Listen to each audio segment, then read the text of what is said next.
নমস্কার বন্ধুরা, আমি সুস্মিতা। বাস্তবেশনস উইথ সুস্মিতার আরও একটি এপিসোডে আপনাদের সকলকে স্বাগত। আশা করি সবাই নিশ্চয়ই খুব ভালো আছেন, আমিও ভালো আছি। আপনারা সবাই ভালো থাকুন, আর ভালো থাকার জন্যই তো আপনাদের সাথে কথা বলা, এটা আপনারা জানেন। আজকে একটা ছোট্ট ব্যাপার নিয়ে আলোচনা করি, সেটা হচ্ছে বাড়ির ছাদ, যেটা প্রায় প্রত্যেক ক্ষেত্রেই মানুষ কিন্তু খুব একটা গুরুত্ব দেন না। এই জায়গাটারও কিন্তু অবশ্যই গুরুত্ব আছে যদি আপনি বাস্তুর সঠিক নিয়ম মানেন। বাস্তুর সঠিক নিয়ম মানতে গেলে অবশ্যই আপনাকে জানতে হবে ছাদের স্লোপিং কোন দিকে হওয়া উচিত। আপনার নিজস্ব যদি বাড়ি থাকে তাহলে অবশ্যই, যদি আপনি কোনো অ্যাপার্টমেন্ট বা কোনো রকমভাবে কোনো মানে ফ্ল্যাট কালচারে থাকেন তাহলে তো সেটা আপনার পক্ষে পসিবল নয় অ্যাপ্লাই করা। বাট বহু মানুষ আমরা রয়েছি যারা শহরে, শহরতলিতে বিভিন্ন জায়গায় থাকি, যাদের নিজস্ব ছাদটা কিন্তু বড্ড প্রিয়। আপনি সেখানে গাছের টব রেখেছেন, সুন্দর করে একটা গার্ডেন করেছেন সেই ছাদের উপরেই, ব্যারাজ আপনার বাড়ির আশেপাশে হয়তো খুব একটা জায়গা নেই, বাউন্ডারি ওয়ালের পাশেই আপনার হয়তো কনস্ট্রাকশন উঠে গেছে। ছাদটাকে সুন্দর করে সাজাবার জন্য ছাদের থেকেও যে পজিটিভ ভাইব্রেশন আমরা পেতে পারি সেটাকেও কিন্তু জানতে হবে। ছাদের স্লোপিং অবশ্যই পূর্ব দিকে বা উত্তর দিকে থাকা উচিত। অর্থাৎ যে প্লাম্বিংটা মানে পাইপলাইন্স যেগুলো নামবে সেগুলো যদি পূর্ব দিক বা উত্তর দিক থেকে মানে রেন ওয়াটারটা ড্রেন আউট হয় তাহলে সেটা সব থেকে ভালো। ছাদে আমরা ওভারের ট্যাঙ্কটা রাখি, কিন্তু এই ওভারের ট্যাঙ্কটাকে কোন দিকে রাখবো সেটাও কিন্তু একটা বাস্তু রুলস আছে। বাস্তু গাইডেন্স বাড়ির ফান্ডামেন্টাল থেকে শুরু করে সব কটা পয়েন্ট কিন্তু আমাদেরকে বুঝিয়ে দেয়।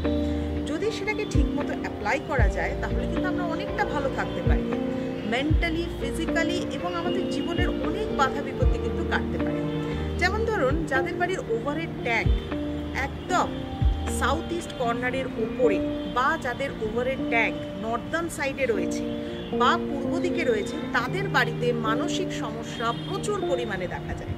প্রচণ্ড পরিমাণে তাদের মধ্যে একটা স্ট্রেস, ভীষণভাবে সমস্যা ইত্যাদিগুলো কিন্তু দেখা যায়। এবং তার সাথে সাথে তাদের আর একটা ব্যাপারও দেখা যায়, ঘরের মধ্যে একটা অশান্তিকর পরিবেশ। সব কিছুতেই সবাই যেন একটা ইরিটেশন, সবার মধ্যে একটা রাগারাগি ভাব, সবার মধ্যে একটা বিরক্তি ভাব, এই ব্যাপারগুলো কিন্তু দেখা যায়। কিন্তু এই ওভারের ট্যাঙ্ক অ্যাকচুয়ালি থাকার কথা হচ্ছে দক্ষিণ পশ্চিম কর্নারে। আপনি যখন ওভারের ট্যাঙ্কটা বানাবেন আপনার ছাদের ওপরে, তখন সেটা যদি দক্ষিণ পশ্চিম কর্নারে বানাতে পারেন খুব ভালো। আদারওয়াইজ সিঁড়ির মাথার উপর, অ্যাকচুয়ালি সিঁড়ি তো রাখে দক্ষিণ পশ্চিম দিকে, সিঁড়ি যাদের বাড়িতে দক্ষিণ পশ্চিম দিকে তাদের রিলেশনশিপ কিন্তু ভালো থাকবার কথা। তবে হ্যাঁ, কখনো একটা মাত্র পয়েন্টের ওপর নির্ভর করে জীবনের সমস্ত ক্যালকুলেশনকে মেলানো যায় না। জীবনের সমস্ত ক্যালকুলেশনকে মেলাতে গেলে কিন্তু সবকটা পয়েন্টকে দেখতে হয়। যেমন একজন মানুষকে যখন আমি বিচার করি, তার অ্যাস্ট্রোলজিক্যাল বিচারও যেরকম প্রয়োজন, তার বাস্তুটারও কিন্তু বিচার ভীষণভাবে প্রয়োজন। না হলে কিন্তু জীবনের অনেক ক্ষেত্রে অনেক সমস্যা অ্যারাইজ করতে পারে। ছাদের মতো একটা ব্যাপার, গার্ডেনিং করেছেন আপনি, চারিদিকে সাজিয়ে রাখুন, তবে চেষ্টা করুন যত আপনি পূর্ব দিকে বা দক্ষিণ দিকে এই সমস্ত দিকে যদি গাছ রাখতে পারেন তাহলে সেটা খুব ভালো। আপনার গার্ডেনিংটা যদি সেদিকে হয় খুব ভালো। আর ড্রেনেজ সিস্টেমটাও অবশ্যই পূর্ব দিক বা উত্তর দিক থেকেই রাখা উচিত। আর বাড়িতে যেটা আপনার ছাদের ওপরে ওভারের ট্যাঙ্ক থাকবে, মানে যেটাতে জল রিজার্ভ করা থাকবে, সেটা আপনি দক্ষিণ পশ্চিমে করবার চেষ্টা করুন। ছাদে আপনি দুটো চেয়ার নিয়ে বসতেই পারেন, চেষ্টা করুন সেটাকে পূর্ব দিকে রাখবার চেষ্টা করুন। যদি মেটাল কিছু কনস্ট্রাকশন আলাদা করে থাকেন, একটা দোলনা রেখে থাকেন, সেটাকে চেষ্টা করুন পশ্চিম দিকে রাখবার। এই ছোট ছোট পয়েন্টগুলোকে মানলে কিন্তু আমরা জীবনটাকে অনেক সুন্দর করতে পারি। দেখুন, ছাদের সব কিছুকে বারবার ধরে পরিবর্তন করা সম্ভব নয়। একবার আপনার বাড়ি তৈরি হয়ে যাবার পর সেটাকে আবার সেই জায়গাটাকে টোটালি ডেমলিশ করে আবার নতুন করে তৈরি করা, এটা অনেক খরচা সাপেক্ষ ব্যাপার। আর বিশেষত আমি কিন্তু আমার এত বছরের কেরিয়ারে কখনো কাউকে বলি না অতিরিক্ত খরচা সাপেক্ষ কিছু করে তারপর সেখানে আবার নতুন করে কনস্ট্রাকশন করে কিছু করবার। কারণ প্রত্যেকটা মানুষই আমাদের মতো এরকম বাস্তুবিদদের কাছে একটা রুলসটাকে জানতে চান। প্রথম থেকে যদি ফলো করেন তাহলে তো খুব ভালো, ওয়েল অ্যান্ড গুড। কিন্তু যদি সেটা আপনার বাড়ি অলরেডি রয়েছে, বাড়ির ওভারের ট্যাঙ্ক উল্টো দিকে রয়েছে, বা এর সাথে রিলেটেড আরেকটা পয়েন্ট একটু বলে রাখি, আন্ডারগ্রাউন্ড রিজার্ভার।